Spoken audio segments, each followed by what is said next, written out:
Welcome back, everyone. Before we dive in, be sure to drop your thoughts, feelings, and lessons in the comments below. Like the video and subscribe so you never miss stories like this. Let's get into it. Dave Mitchell was 42. He built custom furniture in his garage. It was not glamorous, but it paid the bills for his wife, Lydia, and their 16-year-old daughter, Maya. 3 weeks earlier, he had installed security cameras after a neighbor mentioned strange daytime activity. On a Tuesday at 2:47 p.m., Dave watched the footage on his laptop. His wife was with another man in their bed. His chest went cold. His hands shook. The house he loved suddenly felt like a stranger's place. He stared at the screen, hearing only the thud of his heart. Maya stepped into the workshop. "Dad, you look like you've seen a ghost." Dave snapped the laptop shut and forced a smile. "Just work stuff, sweetheart." She said practice was canceled and asked for a sandwich. He followed her into the kitchen, grateful for a task. He opened the fridge and moved like a robot. Bread, turkey, Swiss, everything automatic. He could not stop seeing the video in his head. Every corner of the house held a memory. Now those memories felt bruised. He thought about the bed where he and Lydia had slept for 15 years. The same bed where Maya crawled in during storms. The same bed where he held Lydia when her father had a cancer scare. Dave spread mustard without looking. "Dad, that's way too much," Maya said. He blinked down at the dripping sandwich, realizing how far his mind had drifted. He wiped the extra mustard and handed her the plate. She ate and went upstairs. The quiet felt heavy. He stood alone, the truth humming in his ears. The man in the video was Chris Brennan. Dave knew him from company parties. Chris was tall, athletic, and wore expensive cologne. He joked about CrossFit and sometimes about blue-collar guys, the kind of jokes that smiled and cut at the same time. Dave had shaken his hand before. He had fed him at barbecues. Now he pictured that same man in his house, in his robe, in his life. Rage and shame tangled inside him. He breathed slowly and started to plan.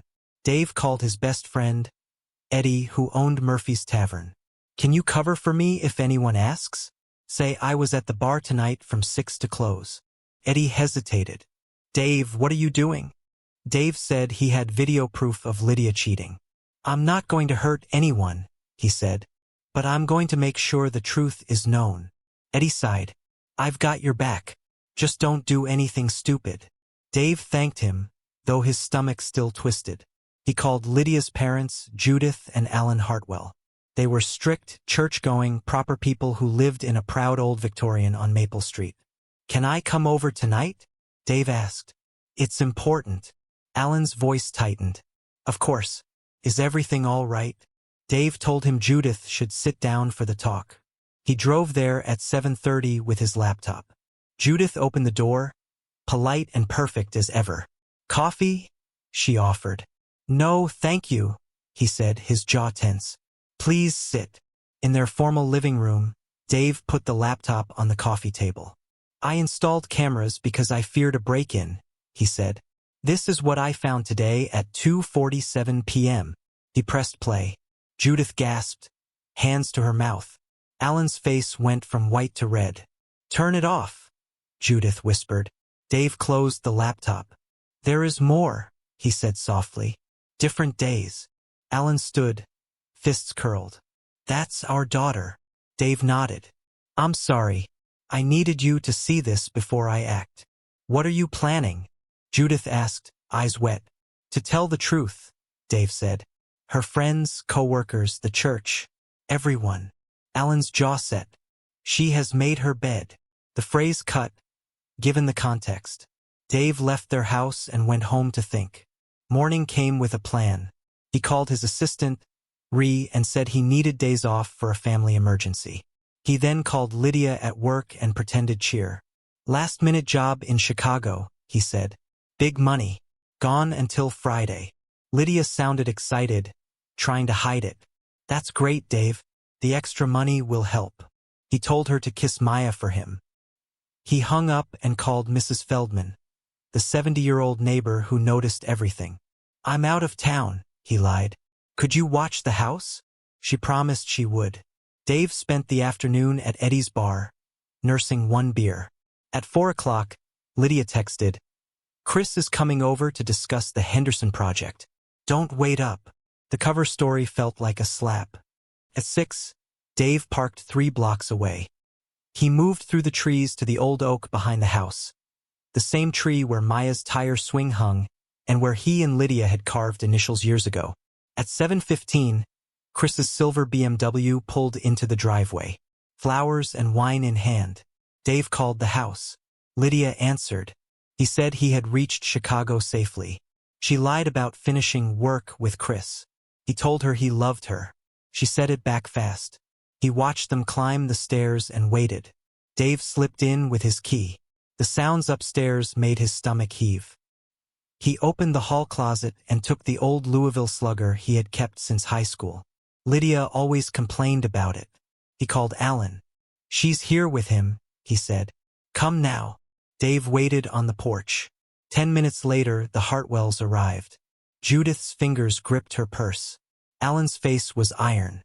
The 3 of them stood in the cool air and listened. No one mistook the noises. Dave unlocked the door. They climbed the stairs together, every step ringing with anger and pain. The bedroom door was closed but not locked. Dave turned the handle slowly. Chris wore Dave's bathrobe, pants on the floor. Lydia wore only a pearl necklace from her grandmother. For a second, no one breathed. Then Dave spoke evenly. "The Henderson project seems very hands-on." Lydia screamed and grabbed a sheet. Chris stumbled, bumping the dresser and scattering watches. The scene was both pathetic and breaking. "Dave, what are you doing here?" Lydia asked, voice shaking. "You were supposed to be in Chicago." He stepped aside to show her parents. Judith's face held horror and disgust. Alan looked ready to explode. Chris hopped into his pants, mumbling, "This isn't what it looks like." Alan said, "It looks exactly like that." Dave folded his arms. "Let's not insult anyone's intelligence." The room smelled like cologne and betrayal. Silence pressed at them until words returned. "Sit," Dave said, and leaned the bat against the wall. Chris sat on the edge of the bed, the robe still on. "How long?" Dave asked. Lydia stared at the carpet. 6 months. Judith's breath caught. Alan's voice trembled. "Our daughter." Dave repeated the number in a flat voice. 6 months of lies. 6 months of working late. Chris tried. "It just developed naturally." Judith said, "There is nothing natural about adultery." The truth was plain and ugly. Chris started talking about stress and connection. Dave cut him off. "No buzzwords. You made choices." Alan looked at Lydia. "We taught you honor." "What happened?" Lydia said she felt trapped, bored, like life was only routine. Chris made her feel alive. Dave stared at the pearls and the sheet and the robe and thought about the old oak tree. Alive. He did not recognize the woman in front of him. He had loved someone else. Dave told them about the cameras. Clear video. Timestamps. Audio. The license plate on Chris's car. Chris went pale. Lydia said it must be illegal. Dave said it was his house, his cameras. "I can share what I own," he said. Lydia begged him to think of Maya. Dave said he was thinking of Maya, of the lies in the family kitchen, of the messages about working late. Judith looked away. Hurt burned into her expression. The truth sat between them like a sharp blade. Dave showed a photo of the BMW in the driveway, plate number crisp under the porch light. He explained he had tracked dates and times. He had evidence of a pattern. Chris asked, "What do you want?" Dave said he wanted the truth known. He wanted consequences. Lydia warned the court would call it harassment. Dave said truth is not harassment. He would not hit anyone. He would not threaten. He would tell people what happened. Alan put an arm around Judith. "We're leaving," he said. Chris stood. Dave stepped aside. "Before you go," he said, "check your car." Lydia glared. Dave did not move. They heard Chris shout from the driveway. Lydia went to the window and gasped. Someone had spray-painted Home Wrecker across the windshield in bright red. "You can't do that," she cried. Dave's voice was even. "I already did." Alan guided Judith toward the stairs. "Lydia," he said, "do not call us until you can apologize for this disgrace." When her parents left, Lydia turned hard. "You think you've won," she said. "I'll destroy you in divorce. I'll take half, including your workshop." Dave told her adultery still mattered in a fault-based divorce. He had proof. She stared, calculating. "Maya will hate you," she said. Dave shook his head. "She will hate what broke our family." He could not stand the room's smell or the ache in his chest. He walked out and drove to Murphy's Tavern, where Eddie slid him a beer and a quiet place to sit. Dave asked Eddie for one more favor. Let the truth accidentally slip. Word traveled fast in a neighborhood bar. Texts began. Mrs. Feldman checked in. Chris threatened about the car. Dave replied, "Send the bill." Lydia demanded a talk. Dave ignored it. Then Maya texted. Mom was crying. There was red paint in the driveway. Where was he? He sobered up at once and called her. "I'll be home in 20 minutes, he said. "We need to talk." She asked if everything was okay. "Not now," he said. "But it will be." Maya met him in the living room. Lydia had disappeared upstairs. "Dad, you're scaring me," Maya said. Dave sat next to her. "Your mom and I are getting divorced," he said quietly. Her face crumpled. "Why? What did you do?" He swallowed. "I didn't do this. Your mother has been seeing another man." Maya stared. "Are you sure?" Dave nodded. "I have video." The words felt like stones. She whispered. "Who?"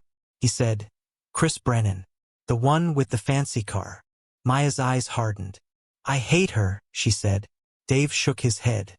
"She's still your mother," he replied, though it hurt to say it. "People make bad choices," he added. "Not like this," Maya said. "This is not a mistake. This is evil." Lydia came to the stairs. "Maya, please let's talk." Maya stood. "No. You lied for 6 months. You brought him into our house." Lydia said Maya did not understand adult relationships. Maya said she understood cheating and lying just fine. "I'm going to Grandma and Grandpa's," Maya said. "I can't look at you right now," Lydia begged. Maya refused. She packed a small bag and texted Judith. When Judith arrived, she did not speak to Lydia. Maya hugged her father. "I'm proud of you," she whispered. They left, and the house fell quiet again. Dave and Lydia stood across the room from each other, strangers connected only by pain. "What now?" Lydia asked. Dave's answer was simple. "You should pack a bag and go." "This is my house too," Lydia said. Dave said he had done his research. In a fault-based divorce with video evidence of adultery, the innocent spouse often kept the home, especially with a child. He asked her to leave voluntarily. If she refused, he would have her removed legally. He called his lawyer, Jim Patterson, and left a message. Lydia dragged a suitcase downstairs. "Where will you go?" Dave asked. "Chris's place," she said. At the door she added, "I'm sorry." Dave answered, "You're sorry you got caught." The next morning, Jim called back. "What do you want?" he asked. Dave's answer was blunt. To win, legally, and protect Maya. Jim said Dave had strong grounds for a fault-based divorce. Likely the house, majority custody, and favorable asset division. As for Chris, if he entered without permission, that might be trespass. "What about work?" Dave asked. Jim suggested checking for a company policy on relationships. Dave then called Lydia's boss, Patricia Walsh, a strict regional director he had met before. "Patricia, I have security footage," he said. "It shows Lydia and Chris together in my house, sometimes during work hours." Patricia's voice was careful. "That is serious. Can you send it?" Dave said yes and then spent 2 hours editing a clear presentation. He included timestamps, the BMW in the driveway, and audio of work talk in bed. He listed dates and patterns. He emailed the file. Then he called Mrs. Feldman to thank her and told her the truth, so she could answer neighbors honestly if asked. By noon, Chris called, furious. "We're both suspended," he said. "You're ruining our careers." Dave said they had done that themselves by using company time for an affair and by doing it in his house. Chris hung up. Lydia called next, crying. "Please tell Patricia you made a mistake," she begged. Dave said he would not. "I don't care about your job," he said. "I care about what you did to our family." He turned off his phone, then answered when Maya called from Judith's house to update him and to say she loved him. 2 days later, Jim called. "Bad news and good news," he said. "Lydia hired a lawyer who claims the camera footage is illegal." Dave swallowed. "And the good news?" Jim smiled into the phone. "He's wrong. The footage is admissible. Also, I hear both Lydia and Chris were fired for violating company policy." Dave exhaled, a long, tired breath. The truth was heavy, but it moved. He did not cheer. He simply felt steadier. One step at a time, he thought. Protect Maya. Tell the truth. Keep building a life. On Saturday morning, Eddie called. "Get down here. Chris is at the bar, drunk and loud." Dave arrived in minutes. Chris was telling anyone who would listen that Dave was a control freak who ruined lives over nothing. Dave stood behind him. "Nothing?" he said. 6 months is not nothing.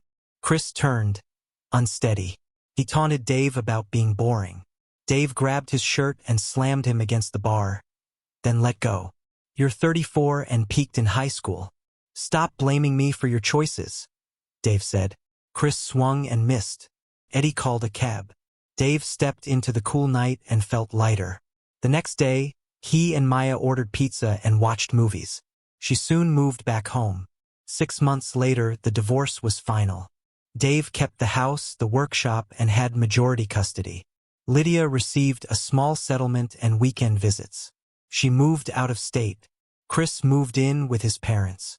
The neighborhood calmed. The shop filled with the steady sound of saws and sanders again. Dave kept the cameras not from spite, but for peace of mind.